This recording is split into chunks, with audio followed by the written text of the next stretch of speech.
پروردگار بہروبر۔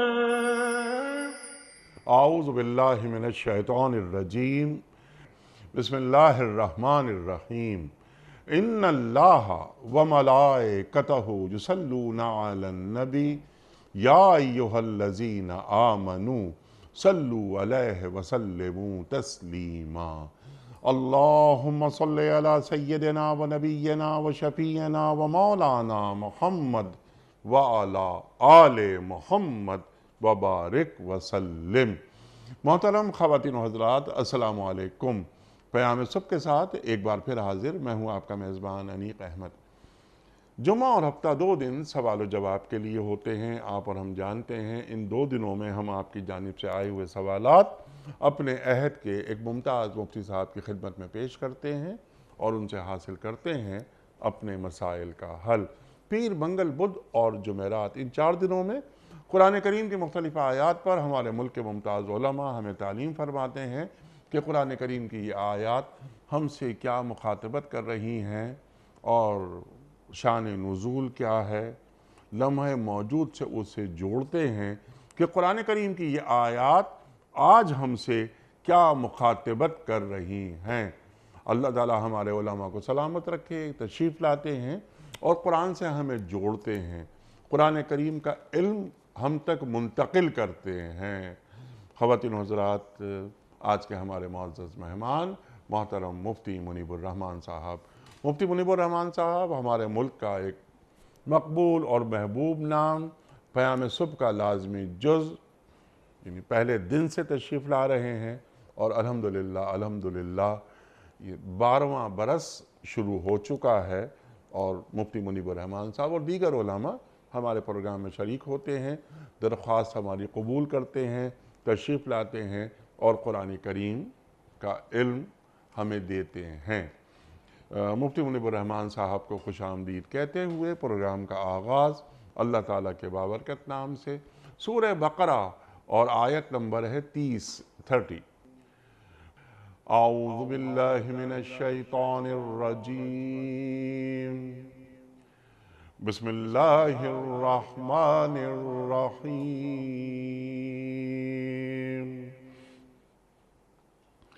وَإِذْ قَالَ رَبُّكَ لِلْمَلَائِكَةِ إِنِّي جَاعِلٌ فِي الْأَرْضِ خَلِيفَةً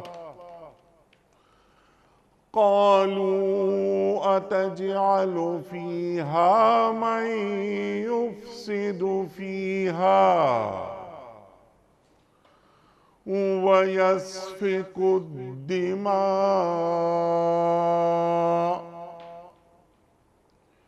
وَنَحْنُ نُسَبِّحُ بِحَمْدِكَ وَنُقَدِّسُ لَكَ قَالَ إِنِّي أَعْلَمُ مَا لَا تَعْلَمُونَ۔ صدق اللہ العظیم۔ پھر ذرا اس وقت کا تصور کرو جب تمہارے رب نے فرشتوں سے کہا تھا کہ میں زمین میں ایک خلیفہ بنانے والا ہوں۔ انہوں نے عرض کیا کہ آپ زمین میں کسی ایسے شخص کو مقرر کرنے والے ہیں جو اس کے انتظام کو بگاڑ دے گا اور خوریزیاں کرے گا۔ آپ کی حمد و ثنا کے ساتھ تسبیح اور آپ کی تقدیس تو ہم کر ہی رہے ہیں۔ فرمایا میں جانتا ہوں جو کچھ تم نہیں جانتے۔ صدق اللہ العظیم۔ محترم مفتی صاحب کی خدمت میں آج کے پروگرام کے حوالے سے پہلا سوال۔ مفتی صاحب، یہ سعید الرحمان صاحب ہیں شہداد پور سے۔ سوال ان کا یہ ہے کہ حدیث میں زمانے کو گالی دینے سے منع کیا گیا ہے، اس کے کیا معنی ہے؟ بسم اللہ الرحمن الرحیم، الحمدللہ رب العالمین، الصلاة والسلام علی سید المرسلین سیدنا و مولانا محمد وعلی آلہ وصحبہ اجمعین۔ انیق احمد صاحب، حدیث پاک ہے لا تسبوا الدہر فإن اللہ هو الدہر، زمانے کو گالی نہ دو، بے شک اللہ ہی دہر ہے یا زمانہ ہے۔ جی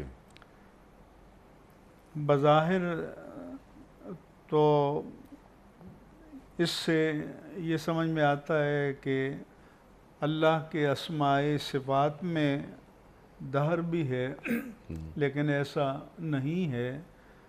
جو بھی صفات باری تعالی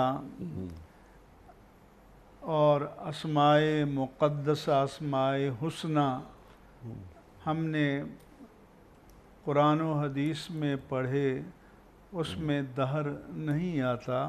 ٹھیک، اس لیے محدثین کرام نے اس حدیث کے معنی یہ کیے ہیں کہ ان اللہ ہوا مقلب الدہر، اچھا، کہ اللہ تبارک و تعالی زمانے کو پلٹنے والا ہے، زمانے کو چلانے والا ہے۔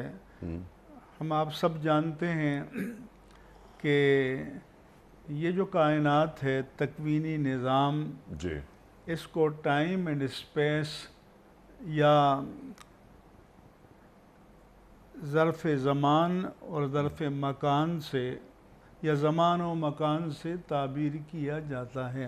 ٹھیک، چنانچہ قرآن کریم میں اللہ نے فرمایا کہ یقلب اللہ اللیل والنہار، اللہ تعالیٰ ہی رات دن کو پلٹتا ہے۔ افلا تعقلون، کیا تم عقل نہیں رکھتے؟ اسی طرح اللہ تعالیٰ نے فرمایا کہ ان فی خلق السماوات والارض واختلاف اللیل والنہار لآیات لأولی الالباب، بے شک آسمانوں اور زمین کی پیدائش میں اور دن رات کی گردش یکے بعد دیگرے آنے یا گردش لیل و نہار میں عقل مند لوگوں کے لیے نشانیاں ہیں۔ فرمایا کہ یہ وہ لوگ ہیں کہ الذین یذکرون اللہ قیاما وقعودا وعلی جنوبہم، کہ جو حالت قیام میں، حالت قعود میں بیٹھے ہوئے اور کروٹوں کے بل لیٹے ہوئے اللہ کو یاد کرتے ہیں، اور پھر جب اس کائنات میں غور کرتے وَيَتَفَكَّرُونَ فِي خَلْقِ السَّمَاوَاتِ وَالْأَرْضِ، اور اس آسمانوں اور زمین کی تخلیق اور اس میں جو اللہ کی قدرتیں کار فرما ہیں ان میں غور کرتے ہیں، تو بے اختیار پکار اٹھتے ہیں ربنا ما خلقت ھذا باطلا، اے ہمارے پروردگار تو نے یہ کارخانہ قدرت بے مقصد پیدا نہیں کیا۔ اسی طرح سے سورہ فرقان میں فرمایا وَهُوَ الَّذِي جَعَلَ اللَّيْلَ وَالنَّهَارَ خِلْفَةً، اللہ وہ ہے کہ جس نے دن اور رات کو ایک دوسرے کے پیچھے آنے والے نظم کی لڑی میں پرو کر بھیجا، لمن اراد ان یذکر او اراد شکورا، جو چاہے اس سے نصیحت حاصل کرے اور اللہ تعالیٰ کا شکر گزار بندہ بن جائے۔ پھر فرمایا کہ شمس والقمر بحسبان، سورج اور چاند یہ ایک اللہ تعالیٰ کے مقررہ نظام یا کیلکولیشن یا حساب کے مطابق چل رہے ہیں۔ سورہ یاسین میں فرمایا کہ لَلشَّمْسُ يَنبَغِي لَهَا أَن تُدْرِكَ الْقَمَرَ وَلَا اللَّيْلُ سَابِقُ النَّهَارِ، نہ سورج کی مجال ہے کہ وہ چلتے چلتے چاند سے جا ٹکرائے، نہ رات دن سے پہلے آ سکتی ہے۔ ذَلِكَ تقدیر العزیز العلیم، یہ مقررہ نظام ہے، اندازہ ہے اس ہستی کا جو غالب ہے اور علم والا ہے۔ پھر فرمایا کہ وَكُلٌّ فِي فَلَكٍ يَسْبَحُونَ، یہ تمام ستارے اور سیارے اپنے اپنے مدار میں تیر رہے ہیں۔ تو اس کے معنی یہ ہیں کہ تم زمانے کو برا نہ کہو، یعنی زمانے کا تو کوئی قصور نہیں، ٹھیک، وہی سورج ہے، وہی چاند ہے، وہی دن ہیں، وہی رات ہیں، جو ہزارہا سال سے یا سینکڑوں سال سے ایک نظم کے مطابق چلے آ رہے ہیں۔ مانے آپ کو بھی شاید یاد ہوگا کہ پچھلی صدی میں کہتے ہیں یہ 14ویں صدی ہے، اس میں تو یہی ہونا ہے۔ اب 15ویں صدی کا بھی تقریباً ربع پورا ہوا چاہتا ہے، تو وہ کہتے ہیں کہ ہنسی آتی ہے مجھے اس حرکت انسان پر، فعل بد تو خود کریں لعنت کریں شیطان پر۔ اچھا مفتی صاحب، یہاں پر ایک کچھ سوالات ذہن میں آتے ہیں۔ جو آپ نے تخلیق کائنات کی بات فرمائی وغیرہ وغیرہ، تمام جو گفتگو آپ نے فرمائی، کہ جب کوئی شخص اگر زمانے کو برا کہتا ہے تو اس کے ذہن کے کسی گوشے میں یہ بات نہیں ہوتی کہ وہ تخلیق کائنات یا نعوذ باللہ کہ اللہ تعالیٰ کے کسی فعل پر وہ کوئی گرفت کر رہا ہے۔ یہاں پر جیسے آپ نے بات فرمائی لا تسبوا الدہر، اب یہ زمانے کو برا مت کہو، اللہ تعالیٰ فرما رہا ہے انا الدہر، میں خود زمانہ ہوں۔ تو کیا یہاں پر کہیں قضاء و قدر کی جانب اشارہ کیا جا رہا ہے کہ دیکھو جو تمہارے حالات ہیں نا، لوگ عام طور پر زمانے کو برا اس لیے کہتے ہیں کہ یار کیا زمانہ آ گیا ہے، کیا اقدار آ گئی ہیں، کیا ہو گئی ہیں، ہمارے حالات کیسے چل رہے ہیں، تو اپنے حالات کے مطابق وہ زمانے کو دیکھتے ہیں۔ جو زمانہ ان پر مسلط ہے، یعنی وہ ویلیوز جو ان پہ مسلط ہیں، تو اس میں تخلیق کائنات، اللہ تعالیٰ کا مقام، اللہ تعالیٰ کی صفات، ان پر اعتراض کبھی نہیں ہوتا۔ تو زمانے سے اہل زمانہ جی مراد لیے جا سکتے ہیں جی جو اس دور میں جی رہے ہیں، جی رہ رہے ہیں، جی اور یہ کہ بعض ادوار آتے ہیں کہ جس میں اقدار کے اعتبار سے تنزل آتا ہے، جی پستی آتی ہے۔ اس کی طرف بھی احادیث مبارکہ میں اشارہ کیا گیا ہے کہ عزت تو خذ الفیء دولا، کہ جب قومی خزانے کو ذاتی جاگیر بنایا جائے گا، والامانۃ مغنما، اور امانت کو مال غنیمت سمجھ کر لوٹا جائے گا، والزکوٰۃ مغرما، اور زکوٰۃ کو تاوان سمجھ کر دینے سے انکار کر دیا جائے گا، وتعلم لغیر الدین، اور دین کا علم حاصل کیا جائے گا مگر اپنی دنیا سنوارنے کے لیے۔ اور فرمایا کہ اطاع الرجل امرأتہ وعق امہ، ایک شخص ماں کا، بیوی کا فرما بردار بن جائے گا، ماں کا نافرمان بنے گا۔ وَأَقْصَى الرَّجُلُ أَبَاهُ وَأَدْنَى صَدِيقَهُ، ایک شخص باپ کو دور کرے گا اور دوست کو قریب کرے گا۔ پھر فرمایا کہ وَسَادَ الْقَوْمَ فَاسِقُهُمْ، اور قوم کی سیادت اور لیڈرشپ بدکار لوگوں کے ہاتھ میں آ جائے گی۔ وَكَانَ زَعِيمُ الْقَوْمِ أَرْذَلَهُمْ، اور قوم کی جو تدبیر یا نظم کو چلانے والے ہیں وہ کمینے لوگ ہو جائیں گے۔ وَأُكْرِمَ الرَّجُلُ مَخَافَةَ شَرِّهِ، اور معاشرے میں کسی کی تکریم ہوگی تو علم کی بنیاد پر نہیں، تقوی کی بنیاد پر نہیں، کردار اور شرافت کی بنیاد پر نہیں، بلکہ اس کی دہشت کی بنیاد پر یا اس کے ضرر سے بچنے کے لیے کی جائے گی۔ اور فرمایا کہ وَظَهَرَتْ وَشُرِبَتِ الْخُمُورُ، شراب نوشیاں عام ہو جائیں گی۔ اور فرمایا کہ ظَهَرَتِ الْقَيْنَاتُ وَالْمَعَازِفُ، کہ گانا گانے والوں اور آلات رقص و سرود و لہو و لعب کا دور دورہ ہوگا۔ تو پھر فرمایا کہ فَارْتَقِبُوا رِيحًا حَمْرًا، پھر تم انتظار کرو سرخ ہوائیں چلیں گی. پھر پھر وہاں پر ہوگا خَسْفًا وَمَسْخًا وَرِيحًا حَمْرًا وَمَسْخًا وَقَذْفًا وَرِيحًا حَمْرًا، کہ زمین میں دسائے جاؤ گے، صورتیں بگاڑی جائیں گی، جی پتھروں کی بارش ہوگی، سرخ ہوائیں چلیں گی. وَآيَاتٍ تَتَابَعُ، اور پھر ایسی نشانیوں کا پے در پے ظہور ہوگا کا نظم من قطع سلکہ، کہ سلکن کا نظم سلکن بالین قطع، کہ پرانی لڑی میں موتی پروئے ہوئے ہوں تسبیح کی طرح اور وہ ٹوٹ جائے اور ایک ایک کر کے دانے گریں. اس طرح سے قدرت کی نشانیاں ظاہر ہوں گی. تو ادوار ایسے آ جاتے ہیں کہ جس میں اقدار باطل کا غلبہ ہو جاتا ہے اور خیر کی اقدار مکمل ناپید تو نہیں ہوتی لیکن کامیاب ہو جاتی ہیں.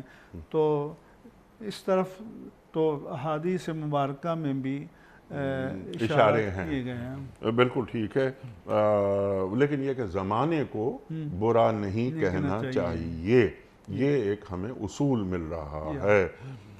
ایک دینی بہن راول پنڈی سے جی سوال ان کا یہ ہے کہ اگر بیوی طویل عرصے تک شوہر سے علیحدہ رہے تو کیا اس سے نکاح خود بخود ختم ہو جاتا ہے، یا طلاق کی صورت میں اس پر عدت لازم نہیں ہوگی؟ انیق احمد صاحب، طویل عرصے تک میاں بیوی کی علیحدہ رہنے سے آٹومیٹکلی از خود نکاح نہیں ٹوٹتا جب تک کہ طلاق نہ دی جائے یا باہمی رضامندی سے خلا کر لیں. اور اگر طویل عرصے تک الگ رہے ہیں اور طلاق دی ہے تو عدت پھر بھی گزارنی پڑے گی. عدت پھر بھی گزارنی پڑے جی ہاں. گی. اسد اویسی، سوال ان کا یہ ہے کہ اگر کسی مستحق شخص کو زکوٰۃ یا صدقے کا مال ملے تو کیا وہ اسے فروخت کر سکتا ہے یا ہبہ کر سکتا ہے، اور اگر وہ کوئی کھانے کی چیز ہو تو کیا اسے کوئی امیر شخص کھا سکتا ہے؟ اس سلسلے میں شریعت کا اصول یہ ہے کہ تبدل ملک سے حکم بدل جاتا ہے. مثلا کسی نے کسی فقیر کو، مستحق کو صدقہ دیا، زکوٰۃ دی، فطرہ دیا، نذر کی رقم دی، کفارے کی رقم دی، اور وہ اس کا مالک بن گیا، تو اب اس کو اس پر ہر طرح کا تصرف کرنے کا اختیار حاصل ہے. اسے بیچ بھی سکتا ہے، ہبہ بھی کر سکتا ہے، اور کسی مالدار ساتھی کو کھانے میں شریک بھی کر سکتا ہے. ایک بار نبی کریم صلی اللہ علیہ وآلہ وسلم ایک صحابیہ کے ہاں آئے تو وہاں گوشت ابل رہا تھا، تو رسول اللہ صلی اللہ علیہ وآلہ وسلم نے فرمایا کہ ہمیں نہیں دو گی؟ تو انہوں نے عرض کیا کہ یا رسول اللہ صلی اللہ علیہ وسلم، یہ آپ کے لیے روا نہیں ہے، یہ صدقے کا گوشت ہے اور وہ مستحق ہوں گی صدقے کی. تو حضور نے فرمایا کہ لَکِ صدقۃ وَلَنَا ہدیۃ، جب دینے والے نے تمہیں دیا تو یہ صدقہ تھا، اب اگر تم اس کی مالکہ بن کر ہمیں یا کسی کو دو گی تو وہ ہدیہ ہوگا، گفٹ ہوگا، تحفہ ہوگا، تو اس کو پھر کھانے کے لیے فقیر ہونا ضروری نہیں ہے. ٹھیک ہے. محمد طلحہ صاحب کا سوال ہے، مفتی صاحب سفر کی مسنون دعا کیا ہے؟ حدیث کی کتاب شرح صحیح مسلم میں بہت ہی جامع دعا ہے۔ میں کہتا ہوں اگر ہمارے بھائی بہن جو سن رہے ہیں، شریک محفل ہیں، جی یاد کر لیں تو یہ تو ہر وقت کرنی چاہیے۔ فرمایا کہ بسم اللہ الصلاۃ والسلام علی رسول اللہ، اللہ اکبر اللہ اکبر اللہ اکبر، 3 مرتبہ اللہ اکبر پڑھے، پھر سبحان الذی سخر لنا ھذا وما کنا لہ مقرنین وَإِنَّا إِلَىٰ رَبِّنَا لَمُنْقَلِبُونَ۔ پھر اس کے بعد حضور نے فرمایا کہ اللہم انا نسألک فی سفرنا ھذا البر والتقوی، کہ اے اللہ اس سفر میں ہم تجھ سے نیکی اور تقوی کی التجا کرتے ہیں، وَمِنَ الْعَمَلِ مَا تَرْضَىٰ، اور ایسے عمل کی توفیق طلب کرتے ہیں جو تجھے پسند ہو۔ اللہم ہون علینا سفرنا ھذا وطوی عنا بعدہ، اے اللہ اس مسافت سفر کو ہمارے لیے لپیٹ دے اور اس کی دوری کو سمیٹ دے۔ اور اللہم انت الصاحب فی السفر والخلیفۃ فی الاہل، اے اللہ سفر میں بھی تو ہمارا مالک ہے، حفاظت کرنے والا ہے، اور پیچھے گھر والوں کی حفاظت کرنے والا بھی تو ہے۔ سبحان اللہ۔ اللہم انا نعوذ بک من وعثاء السفر وکآبۃ المنظر وسوء المنقلب فی المال والاہل، اے اللہ ہم سفر کی مشقتوں سے تیری پناہ چاہتے ہیں، اور کوئی تکلیف دہ منظر پیش آنے سے تیری پناہ چاہتے ہیں، اور پیچھے گھر میں ہمارے مال اور اہل میں کوئی ناخوشگوار صورت پیدا ہو جائے، اس سے بھی تیری پناہ چاہتے ہیں۔ پھر یہ بھی دعا تعلیم فرمائی کہ اللہم انا نعوذ بک من ان نزل او نزل، اے اللہ ہم تیری پناہ چاہتے ہیں اس بات سے کہ ہم لغزش کھائیں یا کوئی ہمیں لغزش دے۔ ان ندل او ندل، ہم کو کسی کو گمراہ کریں یا کوئی ہمیں گمراہ کرے۔ ان نظلم او یظلم علینا احد، ہم کسی پر ظلم کریں یا کوئی ہم پر ظلم کرے۔ وَأَن نَجْهَلَ او یجہل علینا احد، یا ہم کسی کے ساتھ ہٹ درمی اور جہالت سے پیش آئیں یا کوئی ہمارے ساتھ ہٹ درمی اور جہالت سے پیش آئے۔ اور جب سفر سے واپس آئیں تو آئبونا تائبونا انا لربنا حامدون، ہم لوٹنے والے ہیں، توبہ کرنے والے ہیں، اور اپنے رب کی حمد بیان کرنے والے ہیں۔ یہاں اس پروگرام کے توسط سے ایک اور بات بھی عرض کر دوں کہ ہمارے ہاں پی آئی اے کی فلائٹس میں یا ایئر لائن کی فلائٹس میں یہ قرآن میں جو دعائے سفر ہے، سبحان الذی سخر لنا ھذا وما کنا لہ مقرنین وَإِنَّا إِلَىٰ رَبِّنَا لَمُنْقَلِبُونَ، اس کا ترجمہ تو یہ ہے کہ اللہ تعالیٰ بے عیب ہے، پاک ہے، جس نے ایک سواری کو ہمارے لیے مسخر کر دیا، ہمارے کنٹرول میں کر دیا، ورنہ ہم اس کو قابو کرنے والے نہ تھے، اور ہمیں اپنے رب کی طرف ہی پلٹ کر جانا ہے۔ تو وہ جو ایئر ہوسٹ یا ہوسٹس یہ دعا پڑھتی ہیں تو القرآن کہتے ہیں۔ تو جب قرآن کے کلمات کو بطور دعا پڑھا جائے تو القرآن کہنے کی ضرورت نہیں ہے، کیونکہ القرآن کے معنی تو ہیں، انگریزی میں کہتے ہیں کوٹ ان کوٹ، یعنی ہم نے قرآن کی آیت کوٹ کر دی۔ تو جب جس طرح سے ربنا آتنا فی الدنیا حسنہ وفی الآخرۃ حسنہ وقنا عذاب النار، اے ہمارے پروردگار تو ہمیں دنیا میں بھلائی عطا فرما اور آخرت میں بھی بھلائی عطا فرما، اور نار جہنم سے ہمیں بچا۔ یہ قرآن کے کلمات مبارکہ ہیں، لیکن جب دعا کے طور پر مانگیں گے تو القرآن نہیں کہنا چاہیے، کیونکہ اب ہم انشان نیت دعا سے اس کو پڑھ رہے ہیں، نیت تلاوت سے نہیں پڑھ رہے، جیسے تلاوت کے بعد صدق اللہ العظیم کہتے ہیں۔ سبحان اللہ، سبحان اللہ۔ ایک اور نکتہ بھی آپ نے سمجھا دیا، ماشاءاللہ، سبحان اللہ۔ کچھ ویڈیو کوسچنس مفتی صاحب آپ کی خدمت میں، پھر ہم آگے چلیں گے۔ مفتی صاحب کی خدمت میں پہلا سوال۔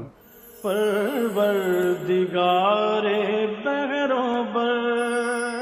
السلام علیکم مفتی صاحب، میرا سوال یہ ہے کہ آخرت کی فکر اور گناہوں سے بچنے کا جذبہ کیسے پیدا کیا جا سکتا ہے؟ پروردگار بحروں بر۔ بڑا سوال ہے۔ جی انیق احمد صاحب، ایک واقعہ میں نے پڑھا تھا کہ ایک بادشاہ اپنی قلمرو میں حدود سلطنت میں شکار کے لیے گیا اور ایک باغ میں استراحت کے لیے، آرام کے لیے رک گیا۔ تو اس باغ میں جو اس کا مالی ملازم تھا، اس کی بیوی بڑی حسینہ تھی، تو اس کی نیت میں فطور آ گیا۔ اس نے مالی کو دور کسی کام کے لیے بھیجا اور اس خاتون کو بلایا اپنے پاس کمرے میں اور کہا کہ دروازے کھڑکیاں بند کر دو۔ اس نے بند کر دیں تعمیل میں، تو کہا کہ سب دروازے، سب روشندان کھڑکیاں بند کر دیے۔ تو اس نے کہا کہ سب بند کر دیے سوائے ایک کے۔ اس نے کہا وہ بھی بند کر دو۔ اس نے کہا وہ میں بند کرنے پر قادر نہیں ہوں۔ اس نے پوچھا کہ بتاؤ وہ کیا، وہ کون سا ہے؟ تو انہوں نے کہا کہ وہ جو بندے اور رب کے درمیان ہے۔ سبحان اللہ۔ تو جب اس خاتون نے یہ کہا تو وہ جو بادشاہ کی عقل پر پردہ پڑا ہوا تھا، اللہ نے اٹھا لیا، اس کو ہوش میں آ گیا کہ بندہ ساری کائنات سے اپنے آپ کو چھپا لے لیکن اللہ سے تو نہیں چھپا سکتا۔ تو اگر ہمارا عقیدہ اس بات پر کامل ہو جائے، راسخ ہو جائے، پختہ ہو جائے کہ ہر حال میں اللہ تبارک و تعالی ہمیں دیکھ رہا ہے، ہم اس کے حضور موجود ہیں، تو پھر وہ کبھی بھی اس کی نافرمانی کی جسارت نہیں کرے گا، خلوت میں ہو، پرائیویسی میں ہو یا جلوت میں ہو اور مجلس میں ہو۔ تو اس لیے اس کا آسان طریقہ یہ ہے کہ انسان ہر وقت اپنے آپ کو اللہ تعالیٰ کے حضور جواب دہ سمجھے، جیسا کہ قرآن کریم میں فرمایا وَإِن تُبْدُوا مَا فِي أَنفُسِكُمْ أَوْ تُخْفُوهُ يُحَاسِبْكُمْ بِهِ اللَّهُ، تمہارے دلوں میں جو کچھ ہے تم اس کو ظاہر کرو یا چھپاؤ، اللہ تم سے حساب کر لے گا۔ ایک حدیث پاک میں ہے کہ سبعۃ یظلھم اللہ یوم القیامہ یوم لا ظل الا ظلہ، کہ 7 طبقات انسانوں کے ایسے ہیں، 7 کیٹیگریز کے لوگ ایسے ہیں کہ جن پر قیامت کے دن اللہ تعالیٰ اپنی رحمت کا خصوصی سائبان قائم فرمائے گا، جبکہ اس کے سائبان رحمت کے سوا کوئی جائے پناہ نہیں ہوگی۔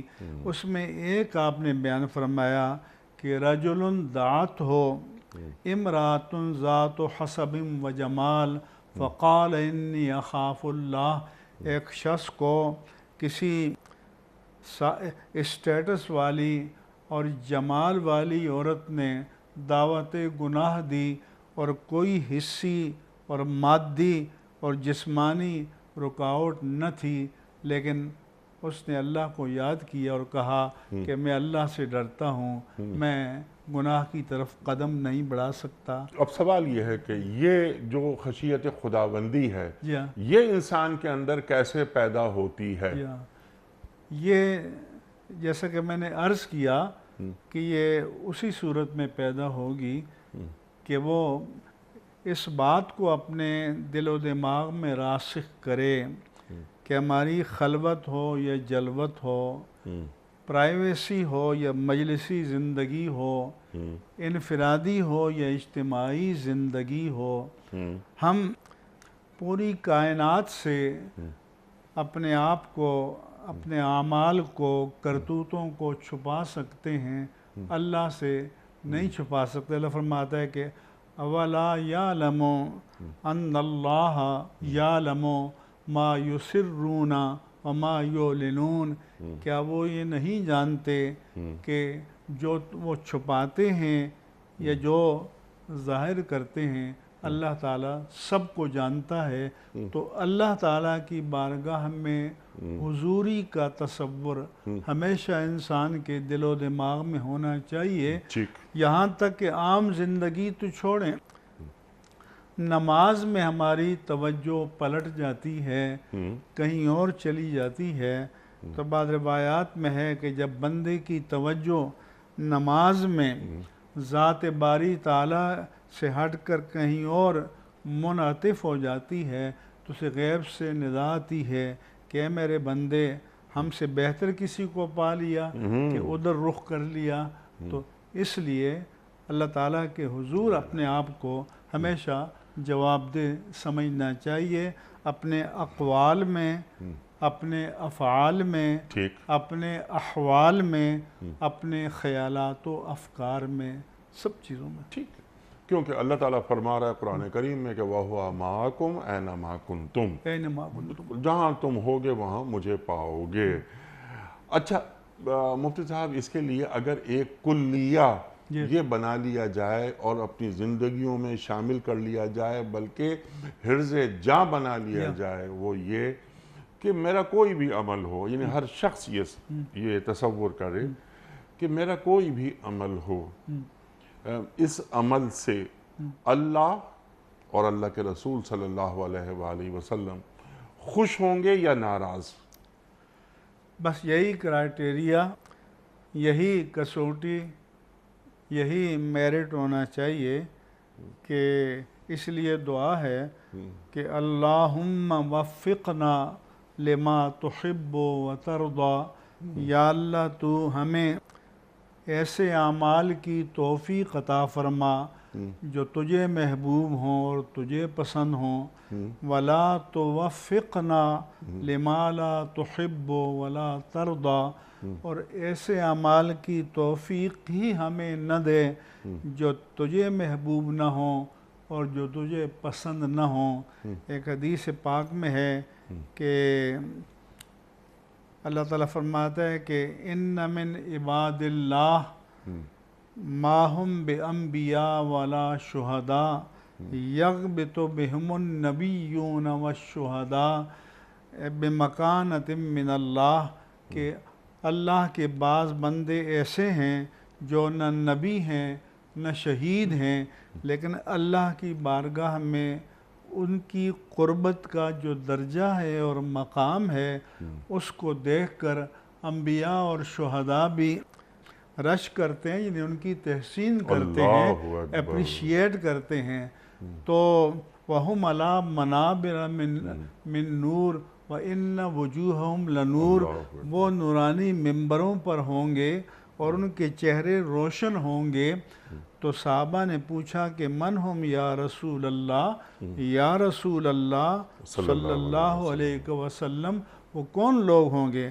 فرمایا کہ ہم المتحابون فیّا والمتزاورون فیّا والمتبازلین فیّا والمتجالسون فیّا من غیر ارحام بینہم ولا طاعت اموال، یہ وہ لوگ ہیں کہ جو ایک دوسرے سے محبت کرتے ہیں تو مجھے راضی کرنے کے لیے، ایک دوسرے پر مال خرچ کرتے ہیں تو میری رضا کے لیے، ایک دوسرے سے ملاقات کے لیے جاتے ہیں تو میری رضا کے لیے، ایک دوسرے کی ہم نشینی اور صحبت اختیار کرتے ہیں تو میری رضا کے لیے۔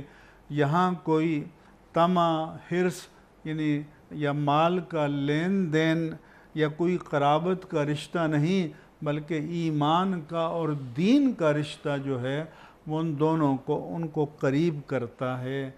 وہ جو 7 طبقات میں نے بیان کیا، ان میں سے ایک یہ بھی بیان کیا کہ رجلان تحابا فی اللہ اجتمع علیہ وتفرقا علیہ، ایسے 2 اشخاص پر اللہ تعالیٰ قیامت کے دن اپنی رحمت کا خصوصی صاحبان قائم فرمائے گا کہ جو محبت کریں آپس میں تو اللہ کو راضی کرنے کے لیے، تعلق جوڑیں تو رضا الہی کے لیے، اور تعلق توڑنا پڑے تو بھی رضا الہی کے لیے۔ الحب للہ والبغض للہ، اللہ اکبر۔ تو اللہ کی رضا کو حاصل کرنے کے لیے ہمارے معاشروں میں کتنے افراد ایک دوسرے سے ملتے ہیں، اللہ اکبر۔ یہ خشیت خداوندی کی بات آپ فرما رہے تھے کہ وہ گناہ سے دور آدمی کیسے ہوتا ہے، کہ صاحب اللہ اور اللہ کے رسول صلی اللہ علیہ وآلہ وسلم جہاں مجھے دیکھنا چاہتے ہیں میں وہاں نظر آؤں، اور جہاں نہیں دیکھنا چاہتے وہاں سے غیر حاضر نظر آؤں۔ ایک بات اور جو ہم آپ سے سیکھنا چاہ رہے ہیں مفتی صاحب، وہ یہ کہ اگر بدکاری یا اللہ تعالیٰ کی نافرمانی، وہ رشوت ہے، کوئی شراب کی محفلیں ہیں، اور جو کچھ ہو رہا ہے ہمارے معاشروں میں، لگتا یہ ہے کہ مذہبی گرفت کچھ ڈھیلی پڑتی جا رہی ہے، وہ الگ موضوع ہے۔ تو ایک شخص جس کو رشوت آفر ہو رہی ہے، کک بیکس مل رہے ہیں، اور اس کو بدکاری کے مواقع مل رہے ہیں جو کہ آج کل بڑے آسان ہو گئے ہیں، تو وہ اس کو چھوڑ دیتا ہے اللہ کی خشیت کی وجہ سے۔ اور اگر وہ اللہ سے یہ کہے کہ اے اللہ تو جانتا ہے، تو سمیع ہے، تو بصیر ہے، تو علیم ہے، تو خبیر ہے، میں یہ گناہ کر سکتا تھا لیکن تیری خشیت۔ اس لیے رسول اللہ صلی اللہ علیہ وسلم نے فرمایا کہ پہلی بار خرابی جو بنی اسرائیل میں داخل ہوئی، رجل اذا التقى رجلا، کہ ایک شخص دوسرے سے ملتا، وقال، اور کہتا، یا ھذا اتق اللہ دا ما تصنعہ، اللہ کے بندے یہ کیا ہے، اللہ سے ڈرو، یہ جو کام تم کر رہے اس کو چھوڑ دو۔ تو پھر فرمایا کہ جب اگلا دن آتا ملتا تو لا یمنعہ، پھر اسے نہ روکتا۔ پھر اگلے مرحلے میں فرمایا کہ ثم یکون اکیلہ و شریبہ و قعیدہ، پھر وہ اس کا ہم نوالا بن جاتا، ہم پیالہ بن جاتا، ہم نشین بن جاتا۔ اور پھر لمبا ہے کہ پھر ضرب اللہ قلوب بعضہم علی بعض، ایک ان کے دلوں کی نحوستیں ایک دوسرے پر مسلط کر دی جاتی ہیں۔ اور پھر آپ نے یہ آیت پڑھی کہ لعن اللہ بنی اسرائیل علی لسان داؤد و عیسی ابن مریم، اللہ تعالیٰ نے حضرت داؤد علیہ السلام اور عیسی ابن مریم علیہ السلام کی زبانی بنی اسرائیل پر لعنت کروائی نا، کانو لا یتناہون عن منکر فعلوا، کہ وہ برائیوں سے روکتے نہیں تھے۔ لہذا ایک تو جیسا کہ آپ نے متوجہ کیا ہے کہ برائی سے بچنا چاہیے، لیکن کہ جہاں کوئی برائی ہو رہی ہے، چاہے غیبت ہے، چغلی ہے، شراب کباب کی محفل ہے، وہاں بیٹھنا بھی نہیں چاہیے، کیونکہ یہ بھی ایک طرح کی ان کی حوصلہ افزائی ہے۔ جی یہ بجا فرمایا آپ نے۔ اور بزبان انبیاء، داؤد علیہ السلام کی زبان سے، مسیح علیہ السلام کی زبان سے اللہ لعنت کروا رہا ہے ان لوگوں پر کہ جنہوں نے لوگوں کو برائیوں سے روکنا چھوڑ دیا تھا۔ اب یہاں پر بندہ خود برائی سے دور رہے۔ میں نے صرف ایک بات یہ عرض کر رہا تھا جو میں نے آپ سے کہا تھا کہ ہم آپ سے سیکھیں گے، کہ ایک شخص جو اللہ کی خشیت کی وجہ سے بدکاریوں سے، بدعمالیوں سے، اللہ کی نافرمانیوں سے دور رہتا ہے، جبکہ وہ جرائم، وہ گناہ اس کے ہاتھ میں ہوتے ہیں، دسترس میں ہوتے ہیں۔ وہ کہتا ہے کہ اے اللہ تیری خشیت، تو ہے تو میں، اور تو میرے ساتھ ہے، تو میں ان گناہوں سے دور رہتا ہوں۔ کیا وہ بندہ تنہا ہو سکتا ہے؟ کیا اسے اللہ چھوڑ سکتا ہے؟ کبھی نہیں۔ اور یہ تقوی کا اعلیٰ ترین مرتبہ ہے کہ قدرت کے باوجود انسان برائی کو چھوڑ دے، وہ اس کے قبضہ و قدرت میں ہے اور پھر اس کو چھوڑ دے۔ یہ تقوی کا اعلیٰ مرتبہ ہے۔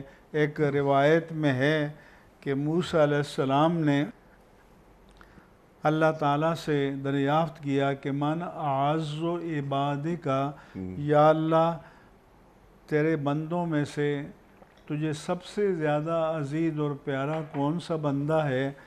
اللہ تعالیٰ نے فرمایا کہ من اذا قدر غفر، کہ جو انتقام لینے پر قادر ہو اور قدرت انتقام کے باوجود معاف کر دے۔ کہ موسیٰ نے عرض کی اے بار خدا، کون ہے تیرا بندوں میں سوا؟ ارشاد ہوا بندہ ہمارا وہ ہے جو لے سکے اور نہ لے بدی کا بدلہ۔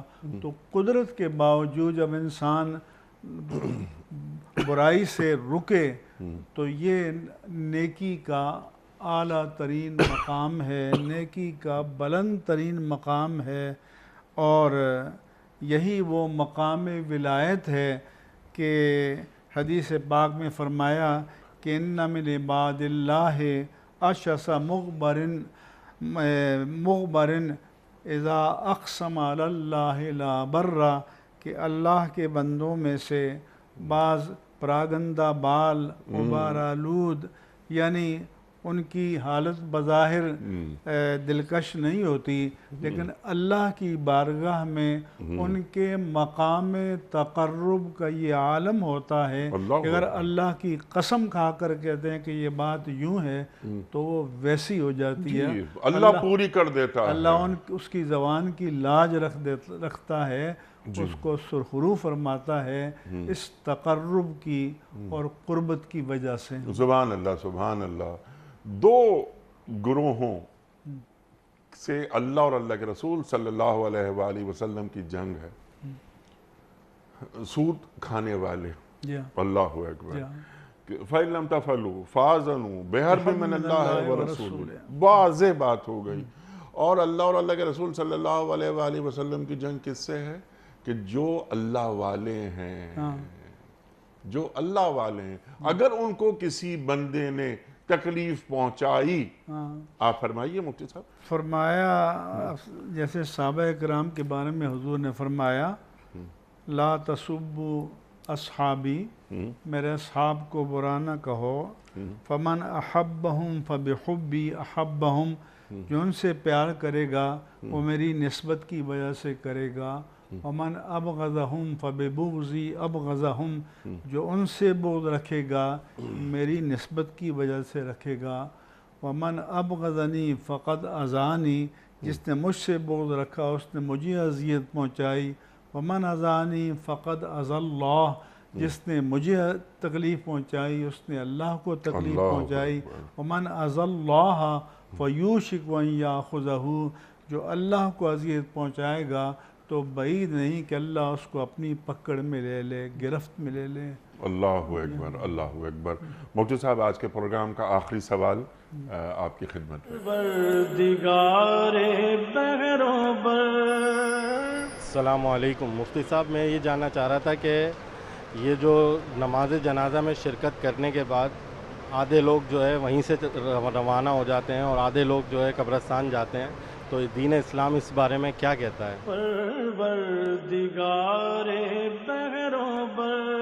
رسول اللہ صلی اللہ علیہ وآلہ وسلم نے فرمایا کہ ایک مسلمان کے دوسرے مسلمان پر 6 حقوق ہیں۔ فرمایا کہ یسلم اذا لقیہ، جب سلام کرے تو سلام کا جواب دے، اور فرمایا کہ اسی میں کہ اتباع اعادت المریض، بیمار کی عیادت کرنا، اسی میں ہے تشمیت العاطس کہ کسی کو چھینک آئے اور الحمدللہ کہے تو یہ جواب میں یرحمک اللہ کہے، اور کوئی بھوکا ہو تو اس کو کھانا کھلائے، اور پھر اسی میں ہے اتباع الجنائز، جنازوں کے ساتھ چلنا۔ تو افضل تو یہی ہے کہ جنازہ پڑھا کر قبرستان تک ساتھ جائے، لیکن اگر سب لوگوں کے احوال اور مصروفیات یکساں نہیں ہوتی، جو قبرستان تک تدفین تک جائیں گے ان کا اجر زیادہ ہوگا، جو صرف جنازہ پڑھیں گے تو ان کو بھی جنازے کا اجر ملے گا لیکن ان سے کم ملے گا۔ فضیلت قبرستان جانے کی ہے جو اللہ کے رسول صلی اللہ علیہ وآلہ وسلم نے فرمایا، امت کو تعلیم کر دیا۔ اللہ اکبر۔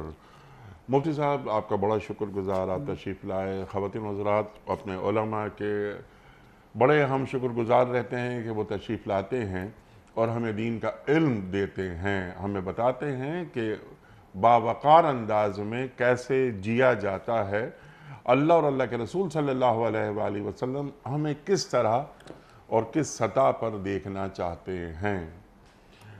وقت مکمل ہوا ہمارے آج کے پروگرام کا۔ پیام صبح کا اختتام ہوتا ہے روزانہ ایک قول پر، اور وہ قول ہوتا ہے صاحب نہج البلاغہ امیر المومنین حضرت علی مرتضیٰ کرم اللہ وجہہ کا۔ آپ فرماتے ہیں کہ فخر اور سربلندی کو چھوڑو، تکبر اور غرور کو مٹاؤ، اور قبر کو یاد رکھو۔ فخر اور سربلندی کو چھوڑو، تکبر اور غرور کو مٹاؤ، اور قبر کو یاد رکھو۔ اللہ اکبر۔ اپنے میزبان انیق احمد کو کل تک کے لیے اجازت دیجیے۔ خدا حافظ۔ پروردگار